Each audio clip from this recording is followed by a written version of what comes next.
Sena yarna araya, usha kajlaka yinalanchazin gung. Arayarna talaya shichazin lakai senalanchaizung. This is a video about my constructed language, Dyrgidyk. It's basically a personal language. The most naturalistic thing about it is how inconsistent the grammar can be. I'm probably going to make some big changes in the future, so consider this video an overview of how it was at this point in time. Anyway, here's a quick rundown of the phonology.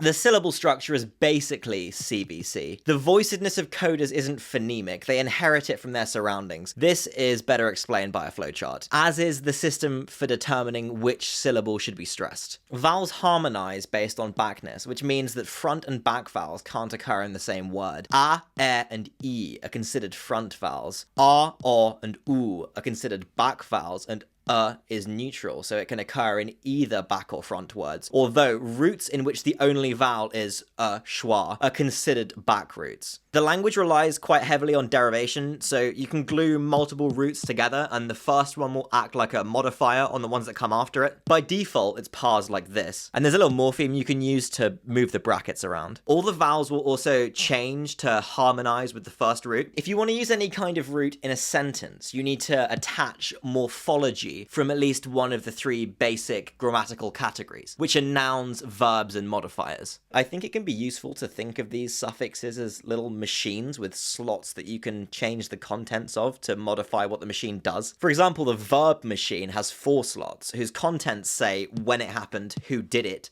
how you feel about it, and how you heard it.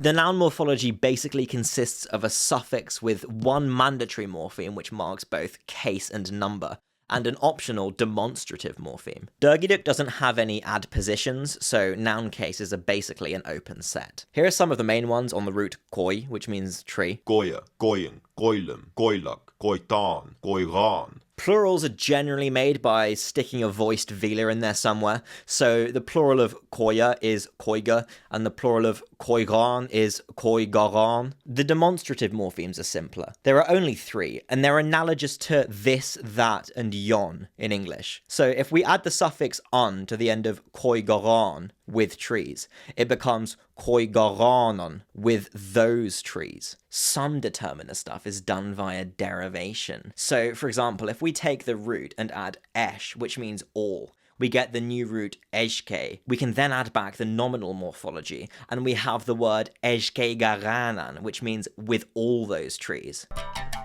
The verbal morphology is probably the most complex. It's a suffix consisting of up to 4 morphemes: tense aspect, person number, mood, and evidence. The person number morpheme is the only one that's mandatory. So let's start by suffixing the first person singular marker a onto the root lash, which means calculate, and we get laja, which means I calculate. Now we can change what's in the tense aspect slot, and we get words like Lajra, lajga, lajla. And if we change what's in the mood slot, we can get words like Lajade, lajade, lajadi. Finally, you can add a r to the end to mean that the action is alleged or hearsay. Lajladir. Apparently, I should have been calculating. There are some cases where verbs can be marked without using the standard suffix at all, mainly in the cases of ja for infinitives and cha for imperatives, like Shicha. There are also some valency adjusting morphemes which usually come between the root and the main verb morphology. For example, let's start with the sentence Za yamakalan. I eat fish. If we add the causative morpheme lan to the verb, the sentence becomes Za yamlona kalan. which means I make the fish eat, or I feed the fish.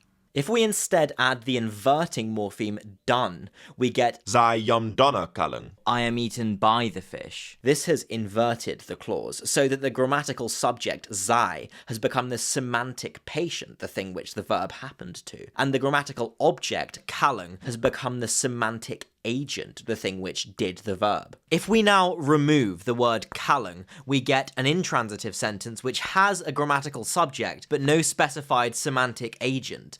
This serves a similar function to the passive voice. Let's drop the pronoun too, since the person information is also in the verb, and we have the single word sentence Jam donna. which could be translated as I am eaten. We can also add multiple valency altering morphemes to get something like Jam landana. I am caused to eat, or I am fed. The last verb thing I'm going to talk about is noun incorporation, which is when an argument of the verb gets incorporated into the verb, forming a new verb. Some examples in English might be like name call, backstab, and babysit. In Dyrgidyk, if we combine the morphemes yamalak and chaga and add some morphology, we get Jamalakagaja. to monster hunt. Finally, let's go through the process of constructing the slightly modified massive verb Sogzolok taimarke room dan rumur. from my time at Pora Law video. We start with zolo, skin, sogzolo, dry skin, leather. Then we add timer, cord, sogzolok timer, leather cord. We added this little bracket particle to make it clear we don't mean dry skin cord. Room, hold. Done, the inverse morpheme from earlier. Room done, beheld. Okay, verb morphology. Ra, past tense, perfect aspect marker. Third person plural marker.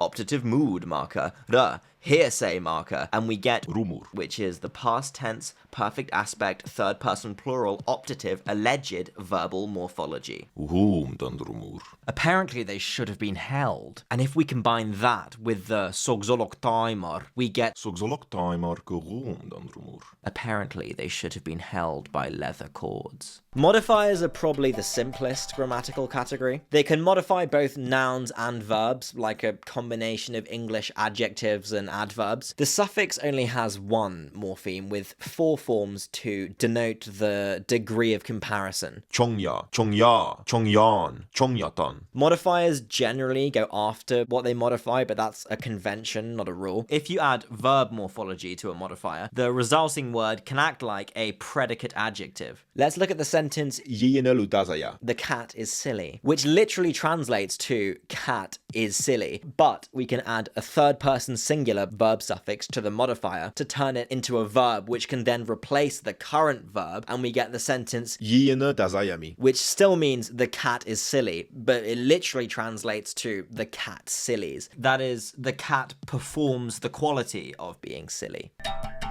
The word order I usually go for is subject, verb, object, but all the semantic role marking means that it doesn't really matter. Relative clauses are marked with the particle lom. Jamuda doinglom koilub gaja katanri. Optionally, you can use the particle mol to mark the end of a relative clause. This is useful if you want to start nesting clauses. Jamuda doinglom koilub lom gaja muzangmol katanri. The language also supports topicalisation using the particle den. Whatever comes before the particle is the topic and acts as context for what comes afterwards. A famous example of this topic comment structure is the line, English, motherfucker, do you speak it? Anyway, the sentence Jama yulung den zanulengya. means something like, when I drink water, I feel good, or in the context of drinking water, I feel good. English isn't a topic-heavy language, so it doesn't have a direct analogue for this particle. It can be translated in a few different ways, depending on the context. For example, Demir kabenan yutur mu den tanacheging. means something like, the rock is too heavy, so I can't carry it, or I can't carry the rock because it's too heavy. There are some other conjunctive particles which have closer English analogues. Phrase-level coordination is done with a suffix on the head of each coordinated phrase. For example, Jienebul charoibul jigibul drama benlup. or Pangha yamunon ba yulunon ba charolagak patalaya